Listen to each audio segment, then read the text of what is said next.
దగ్గుబాటి రానా నటించిన తాజా చిత్రం గాజీ శుక్రవారం విడుదలయ్యి ఈ సినిమా బాక్సాఫీస్ దగ్గర మంచి విజయాన్ని అందుకుని విజయ పంథంలో దూసుకుపోతుంది. తెలుగు, తమిళ మరియు హిందీ భాషల్లో తెరకెక్కిన ఈ సినిమా ఫస్ట్ వీకెండ్ ప్రపంచంగా 23 కోట్ల గ్రాస్, 12 కోట్ల దాకా షేర్ సంపాదించింది. ఈ చిత్రానికి ఎక్కువ షేర్ తెలుగు రాష్ట్రాల నుండి రావడం విశేషం. 2 తెలుగు రాష్ట్రాలు కలిపి తొలి వారంలో గాజీకి 4 కోట్ల షేర్, 6.6 కోట్ల గ్రాస్ వసూలు చేసింది.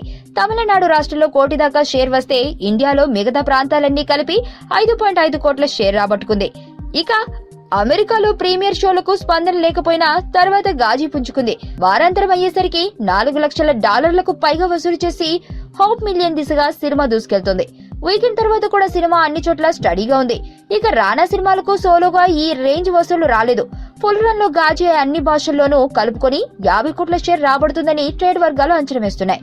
ఏదేమైనా గాజీ ఊపు చూస్తుంటే 50 కోట్ల క్లబ్ లో చేరి రానా కెరియర్ లోనే ఓ మైల్ స్టోన్ మూవీగా నిలుస్తుందని అంచనా వేస్తున్నారు.